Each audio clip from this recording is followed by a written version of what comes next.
În primii ani ai ocupației germane, pe când întrerupsesem de dragul muncii gimnaziul, a venit ca preot slujitor la una din cele două biserici ale celor de pe stilul vechi din Volos, așa cum s-a spus mai înainte părintele Efrem, ucenic al starețului Iosif. Acest ieromonah atonit a însemnat pentru mine la acea vârstă copilărească un prețios sfătuitor și ajutor în calea mea duhovnicească. El mi-a devenit duhovnic. Ascultându-i povestirile și sfaturile, am început să simt că inima mi se depărtează de lume și se lipește de Sfântul Munte. Atunci când îmi vorbea despre viața starețului Iosif, ceva ardea înăuntrul meu. Astfel s-a născut în mine dorința arzătoare de a-l cunoaște pe stareț. Copil fiind, mă nevoiam și eu în lume, iar la vârsta de 14 ani mi s-a născut în suflet dorința de a mă face monah. Dar duhovnicul meu, părintele Efrem, mi-a spus, nu poți să mergi Anachi în Sfântul Munte. Ești încă mic, să crești mai mare și apoi vom vedea. Mama era o mare ascetă, se nevoia în post, privegheri și rugăciuni. Era o femeie virtuoasă și iubitoare de monahi. Mă ținea pe lângă dânsa, fiindcă atunci, pe când eram prunc, a primit înștiințare în rugăciune că aveam să devin monah. Într-o zi, pe când se ruga, a văzut o stea care a plecat din casa ei și s-a îndreptat spre Sfântul Munte. Apoi a auzit o voce spunându-i, din cei 3 copii ai tăi, doar acesta va trăi. Atunci mama mea s-a spăimântat și a spus, vai, cei 2 copii ai mei vor muri și nu-mi va rămâne decât acesta. I-a tălcuit acea vedenie după literă, dar înțelesul ei cel adevărat era că copilul ei va trăi lângă Dumnezeu. Mai târziu, însă a înțeles că voia lui Dumnezeu era să merg în Sfântul Munte. De aceea mama mea mă supraveghea cu asprime și nu mă lăsa să mă îndepărtez de ea pentru ca să aducă lui Dumnezeu o jertfă cât mai curată. Cu adevărat, mama era o pildă vrednică de urmat. De câte ori nu am văzut-o închizându-se în bucătărie și rugându-se în genunchi toată noaptea cu râuri de lacrimi. Cât de schimbat ar fi fost lumea dacă toate mamele ar fi avut aceeași grijă de a plăcea lui Dumnezeu. Am fost nevoit să întrerup gimnaziul pentru a lucra, fiindcă în acei ani grei ai ocupației germane stăpânea foametea. Din pricina înfometării nu ne puteam ține pe picioare. Lucram mai ales la atelierul de tâmplărie al tatălui meu, uneori însă mai făceam și pe negustorul ambulant în Volos. Covrici, chinină, nasturi, chibrituri. Cumpăram tot ce găseam și îndată le vindeam pentru a-mi ajuta familia. Și totdeauna trăiam cu frica nemților și a italienilor. În acei ani grei, singura noastră nădejde era Dumnezeu. De îndată ce terminam lucrul, mama mă lua împreună cu ea și mergeam la biserică pentru slujbe și la părintele Efrem pentru mărturisire. Iar el ne vorbea despre nestatornicia vieții, despre dragostea lui Dumnezeu, despre spovedanie, rugăciunea minții, despre lacrimi, despre starețul Iosif și Sfântul Munte. Și astfel încet, încet a început să se nască în mine dorința de a mă afierosi lui Dumnezeu. În acea vreme, foametea și malaria se cerau mulți oameni în Volos. Dintr-o cauză necunoscută m-am îmbolnăvit și eu, aveam mereu febră și stări de vomă. În cele din urmă am fost nevoit să merg la spital. Medicii nu au putut, cu mijloacele acelei vremi, să dea un diagnostic și astfel am ajuns în pragul morții. Am ieșit din spital, dar toate aceste evenimente m-au ajutat să conștientizez cât de înșelătoare și de deșartă este această viață. Și astfel s-a întărit în lăuntrul meu dorința de a deveni monah. Au trecut ani ocupației, dar când armata germană s-a retras, a distrus tot ce a întâlnit în cale, iar ceea ce a scăpat de nemți a fost distrus de luptele civile. Foamete și nenorocire pretutindeni, pe atunci aveam 19 ani. Cu o lună înainte de a pleca din lume în august 1947, niște copii din Volos se pregăteau să meargă în Sfântul Munte și să treacă și pe la starețul Iosif, care era cunoscut la noi pentru că ne vorbea adeseori despre el părintele Efrem. Starețul Iosif este un om sfânt, un mare ascet. Cu acest prilej, unele femei au trimis starețului câteva alimente. În acei ani grei de după război, această faptă aveau o mare însemnătate. Mi-am dorit să merg și eu în Sfântul Munte împreună cu acei copii, dar tatăl meu nu m-a lăsat. Prin acești copii pe care îi cunoșteam, îmi doream să trimit și eu ceva starețului Iosif, dar nu aveam nimic, fiindcă eram săraci. Am mers atunci în casă, am deschis dulapurile mamei și am găsit puține paste făinoase. Le-am pus într-o punguță și am scris și un bilet. Părinte Iosif, vă trimit acest pachetel, o mică dovadă a dragostei și a respectului meu. Vă rog, pomeniți-mă și pe mine în rugăciune ca să mă mântuiesc. Vă sărut dreapta, Ioan. Am închis biletul și le-am dat copiilor pachetul, iar ei l-au dat starețului. Acesta, când a deschis pachetelul meu, s-a întors către copii și le-a spus: acest copil va veni aici, ca să devină monah. Este cu neputință, au răspuns copiii. Duhovnicul său îl ține lângă el, vrea să facă o mănăstire și are nevoie de el ca să-l facă urmaș al său. Nici nu vă gândiți la așa ceva, Gheronda. Acest copil va veni aici. Tu vei merge în lume și te vei întoarce ca să devii monah, i-a spus starețul unuia dintre copii. Tu vei deveni preot și vei rămâne în lume, i-a spus celui de-al doilea. Iar tu nu vei mai veni deloc în Sfântul Munte, i-a spus celui de-al treilea. Când copiii s-au întors, mi-au transmis ce a spus starețul, dar eu nu am dat nicio importanță. Adică nu m-a impresionat prea mult faptul că starețul a spus că voi veni lângă dânsul. În scurt timp am uitat cu desăvârșire vorbele lui, de aceea starețul, luminat fiind de Dumnezeu, spusese despre mine și despre ceilalți copii. S-a împlinit întocmai. Peste o lună am plecat pentru a rămâne lângă el. Între timp, părintele Efrem din Volos îmi spunea: rămâi cu mine, voi face mănăstire și voi avea mare nevoie de tine, nu am alt copil. Bine, părinte, voi rămâne ca să ajut. Părintele Efrem spunea aceasta încă de când aveam 14 ani. Acum ajunsesem la vârsta de 19 ani și nu făcuse nimic. Atunci mi-am spus în sinea mea: nu-i mai bine să plec, fiindcă gândul îmi spunea că niciodată nu va face mănăstire. Am făcut din aceasta un prilej de rugăciune și am început să o rog pe Maica Domnului să facă milă cu mine și să mă primească. Mergeam adeseori prin închisoare, unde se afla o icoană a Sfântului Elefterie, și aruncam în cutie milostenie pentru cei întemnițați. Mă duceam, mă întorceam și îl rugam pe Sfântul Elefterie să mă slobozească să plec. Voiam să plec în Sfântul Munte, dar mă rușinam să-i spun duhovnicului meu, de vreme ce îmi ceruse să rămân alături de el. Într-un sfârșit, pentru că mă rușinam să-i spun dorința mea lăuntrică, m-am gândit să-i scriu. S-a supărat puțin, dar apoi s-a împăcat cu gândul și a acceptat. Să mergi, copilul meu, eu nu te împiedic.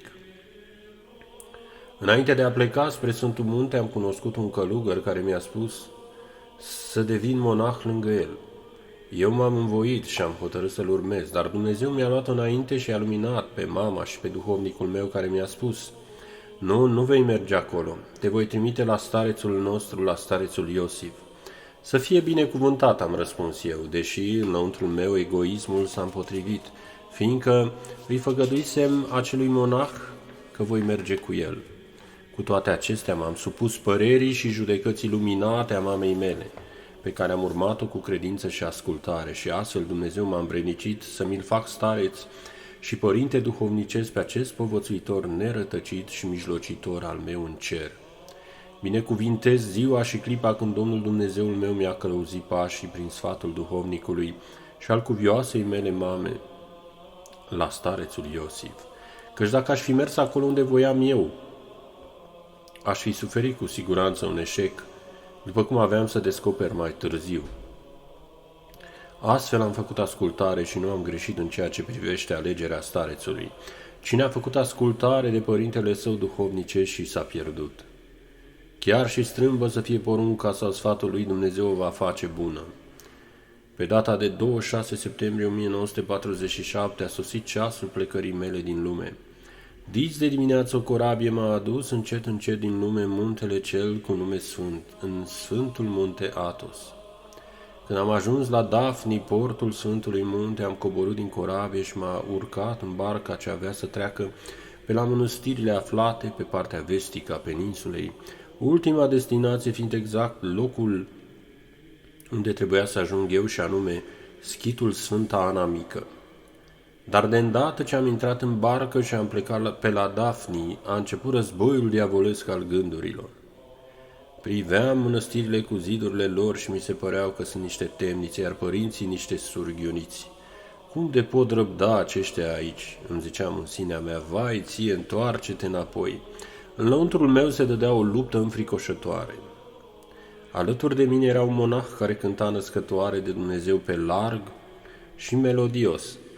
Acesta era foarte fericit în timp ce eu fierbeam din pricina gândurilor și a supărării. Atunci l-am întrerupt și l-am întrebat, părinte, unde este coliba starețului Iosif? De ce întrebi? Vreau să merg acolo. Ce vrei să faci tu acolo? Vreau să devin monah. Auzind acesta, m-am măsurat din cap până în picioare, după care m-a întrebat, acolo vrei să mergi? Da, acolo voi merge. Nu ești tu pentru locul acela, acolo se postește, se priveghează, se fac metanii, o să-ți iasă mâna din număr de atâtea cruci câte o să faci, ți este cu neputință să mergi acolo. Tu ești vai de tine. Într-adevăr, în acel timp eram și bolnav, malaria ce bântuia prin Volos în acea vreme și neîncetatele osteneli trupești făcute pentru a dobândi puțină hrană mă istoviseră cu totul. Doar bunăvoință mai aveam, putere însă deloc. Și mâinile și picioarele să-mi iasă, eu tot merg la stareț. Unde este? Nu vreți să-mi arătați? Uite, vezi, muntele acela și micuța colibă albă, acolo este. Privind spre ea am văzut-o plină de lumină și am simțit că în ea stăpânește libertatea, iar nu că este o temniță. Îndată mi s-a risipit toată întristarea. Era voia lui Dumnezeu să merg acolo și prin acest chip căuta să mă înștiințeze. În cele din urmă, la apusul soarelui, am ajuns la Arsanaua mică a schitului Sfânta Ana Mică. Aici nu era țipenie de om, starețul nu știa că urma să vin. Pe atunci nu existau telefoanele ca să-i dau de știre și în timp ce mă gândeam ce trebuie să fac, văd un bătrânel coborând cu o traistă în spate și cu un toiag în mână. Era părintele Arsenie.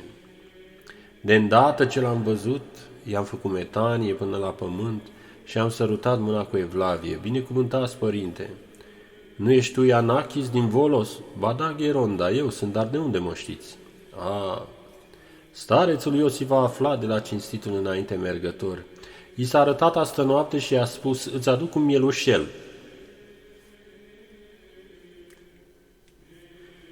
Primește-l în turma ta. Apoi mi-a spus, pe părintele Cornelie, care a coborât împreună cu mine, îl vom lăsa aici ca să păzească lucrurile, iar noi vom merge sus la stareț, căci ne așteaptă. Am început să urcăm. Ce simțăminte mă copleșeau, oricâtă dibăcie ar avea cineva. Nu le-ar putea descrie. Când am ajuns sus, începuse deja să se nopteze. Coliba starețului era cea mai îndepărtată și așezată în adâncul pustiei. Toată acea parte a muntelui era greu de străbătut. De îndată ce am ajuns în apropierea primelor colibe, acolo unde era bisericuța cinstitului înainte mergător, înăuntrul peșterii, părintele Arsenie a lovit un fier, semn că venisem. Imediat starețul a lovit și el un fier, ceea ce însemna că primise semnalul nostru, după care a intrat în chilia sa ca să-și facă privegherea cu rugăciunea minții. Noi am mers să ne odihnim, era sâmbătă seara și a doua zi avea să vină părintele Efrem de la Catunachia ca să liturghisească. Pentru aceasta și părintele Arsenie mi-a spus, vom avea liturghie. Să mă treziți. Tu crezi că te vom lăsa să dormi? Ei, de unde să știi unde ai venit? De acum încolo va trebui să te scoli. M-am culcat într-o cușcă, între două scânduri și așa cum dormeam, mi-a dus diavolul un vis înfricoșător. Încă mai visam când starețul tocmai ajunsese la ușă ca să mă cheme pentru liturghie. Eu strigam în somn, mă tem, o să ne luăm la bătaie. Atunci starețul a deschis ușa și m-a întrebat, fiul meu, ce ai pățit? De unde să știu eu că era starețul? De aceea am răspuns cu simplitate, părinte, nu știu, mă aflam cu unii într-o corabie și am intrat într-o peșteră ca să ne luăm la bătaie. Atunci el a zâmbit și a spus părintelui Arsenie, pe micuțul acesta, de pe acum l-au înconjurat demonii. Apoi a zis către mine, Hai, scoală-te, scoală-te, pentru că avem liturghie. De îndată ce am aflat că era starețul, m-am aruncat la picioarele lui zicând, Gheronda, binecuvântați! Hai, fiul meu, mergem în peșteră, vom avea liturghie. Bisericuța era atât de mică încât catapeteazma aproape că se sprijinea de strana starețului. Înăuntru domnea un întuneric care te îndemna la rugăciune. Singura lumină venea de la candelele din bisericuță. Acolo se aflau două străni, iar între ele era spațiu gol. Pe mine m-au pus în mijloc și acolo, în acea lumină slabă, sufletul meu a cunoscut, în felul lui, chipul luminos al sfântului meu stareț.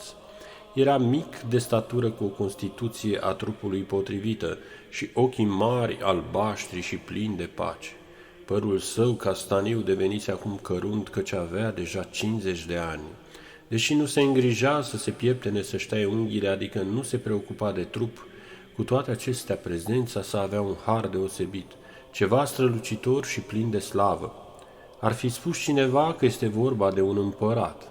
De vreme ce nu se spăla niciodată, unii vizitatori se așteptau ca starețul să miroasă urât, dar rămâneau impresionați atunci când vedeau că numai că nu mirosea, ci dimpotrivă răspândea o ușoară mireasmă plăcută. Aceasta era ceva mai presus de fire, fiindcă întotdeauna lucra din greu și transpira foarte mult. Înfățișarea sa era foarte plăcută, de îndată ce îl vedeai te umpleai de pace. Așa cum era pașnic în afară, tot astfel era și în lăuntru. Chipul său era senin, iar în biserică, atunci când spunea Doamne miluiește, vocea sa era foarte dulce. Apostolul cântat de el era o adevărată desfătare, iar atunci când greșeam glasul la liturghie, el ne dădea tonul, nu-l pierdea niciodată. Uneori când ne striga ca să ne adune sau să ne spună ceva, mă întrebam în sinea mea, oare se va stinge această voce? Dar de obicei vorbea ușor. Înainte de a începe liturghia, m-am îmbrăcat cu o dulamă atât de peticită încât nu puteai să-ți dai seama din ce material era făcută. Din pricina peticelor și a nespălării era atât de grea de parcă ar fi avut 5 kilograme. Dar eu am îmbrăcat-o și mi se părea că era o îmbrăcăminte plină de slavă, foarte luminoasă, o îmbrăcăminte împărătească. Aveam o asemenea bucurie pe care niciun împărat îmbrăcat în porfira lui împărătească nu o are.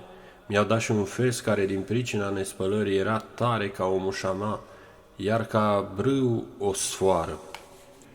Acum stai aici, îmi spune starețul. Mi-au dat și rasa sfințitei starețe Teodora, care deja dormise în Domnul, rasă ce răspundea mireasmă. În acea clipă părintele Efrem a ieșit ca să se închine pentru dumnezeiasca liturghie, dar de îndată ce m-a văzut mi-a spus, de ce ai luat rasa? Dați-o jos imediat. Cu siguranță că el a crezut că luasem rasa din îndemn propriu, deoarece nu aveam nici măcar 24 de ore de când intrasem în obște. Atunci starețul i-a spus, părinte, lasă călugărașul în pace. Stai liniștit, am făcut asta ca să vedem cum îi stă.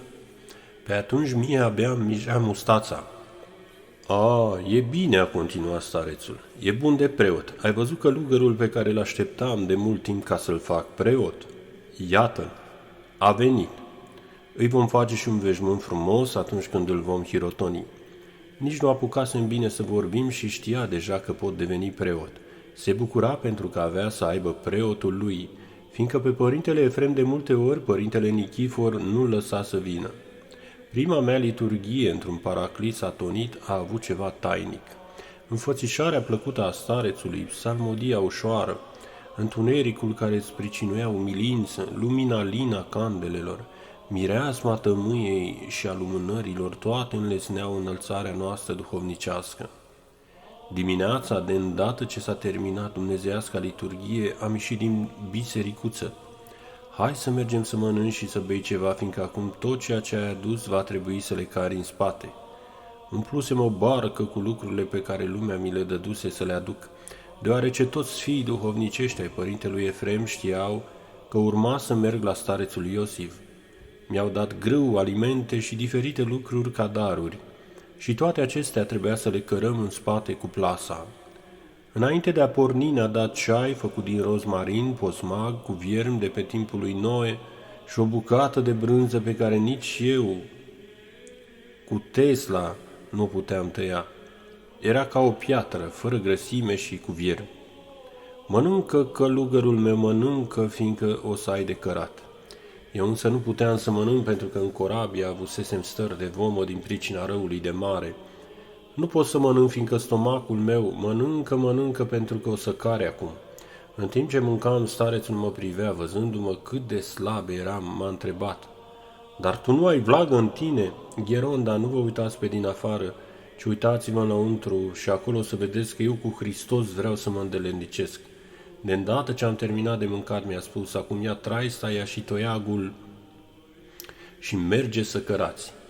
Însă eu nu știam nimic, nici să car, nici să urc pe stâncile abrupte, eram și foarte slab din pricina repetatelor răceli. Eu le voi căra, am întrebat eu. Tu? Să fie binecuvântat. Și căratul a început de dimineață. De jos de la mare trebuia să urci pe munte pe niște trepte cioplite, având greutate în spate. Seara, când am terminat cu bine, starețul mi-a spus: Să nu crezi că la noapte o să dormi. Avem priveghere. După amiază dormim 2-3 ore, după care facem priveghere între 8 și 10 ore. Rugăciune, metanii și studiu duhovnicesc. O să faci 500 de metanii, iar apoi mai vedem. Aceasta pentru început. Dacă cumva o să ai amețeli, vino la coliba mea. Și astfel am început să priveghez în fiecare noapte, fiindcă eram luptat de somn. Mergeam la stareț în fiecare noapte, iar când acesta ieșea din chilia sa, după ce eu își termina rugăciunea, stătea și mă învăța, iar eu îl ascultam cu o deosebită atenție și evlavie.